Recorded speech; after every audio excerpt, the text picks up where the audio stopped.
السلام علیکم ورحمۃ اللہ وبرکاتہ۔ دروس اللغۃ العربیہ، یہ جزء الاول حصہ اول، اور یہ درس نمبر ہے الدرس الثالث، درس نمبر 3، لیسن 3۔ لیسن 2 کمپلیٹ ہو چکا تھا، اب لیسن 3 کی طرف ہم آ رہے ہیں۔ یہاں دیکھیے لکھا ہوا بیتو، یہاں لکھا ہے البیتو، دونوں کے معنی گھر ہوتے ہیں، لیکن یہاں پر انہوں نے ایک بات سمجھائی ہے کہ جو بیت ہوتا ہے یہ نکرہ ہوتا ہے، اور البیت جو ہوتا ہے جس میں الف لام لگ جاتا ہے وہ معرفہ ہوتا ہے۔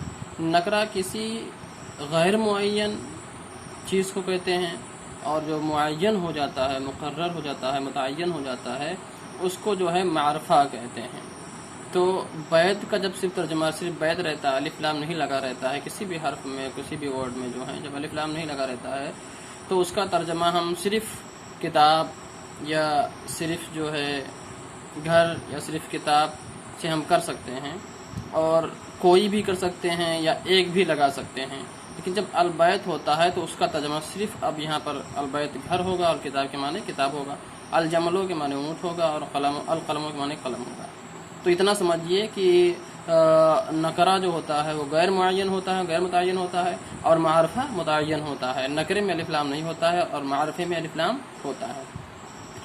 بیت گھر، اور یہ بھی یاد رکھیے کہ البیت جب معرفہ ہوتا ہے الف لام داخل ہوتا ہے تو اس پہ تنوین نہیں آتی ہے، لیکن جب نکرہ ہوتا ہے تو اس پہ تنوین ہوتی ہے۔ تنوین مطلب 2 زبر 2 زیر 2 پیش، یہ بھی یاد رکھیے گا۔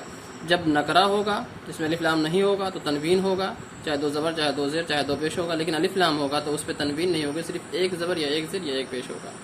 تو بیت کے معنی گھر، البیتو معنی گھر، اور کتابن کے معنی کتاب، الکتابو معنی کتاب، بیتن البیتو، کتابن الکتابو، قلم القلم، جمل الجمل، قلم کے معنی قلم، جمل کے معنی اونٹ، جمل الجمل اونٹ۔ القلم مقصور، دیکھیں یہاں ٹوٹا ہوا ہے نا، مقصور کے معنی ٹوٹا ہوا، کسر اکثر مقصور ٹوٹا ہوا، القلم مقصور قلم ٹوٹا ہوا ہے۔ الباب مفتوح، دروازہ کھلا ہوا ہے۔ الولد جالس، لڑکا بیٹھا ہے۔ والمدرس واقف، اور مدرس ٹیچر واقف ہے، کھڑا ہے۔ الکتاب جدید والقلم قدیم، کتاب جدید ہے، نیا ہے، کتاب نئی ہے، والقلم قدیم، اور قلم پرانا ہے۔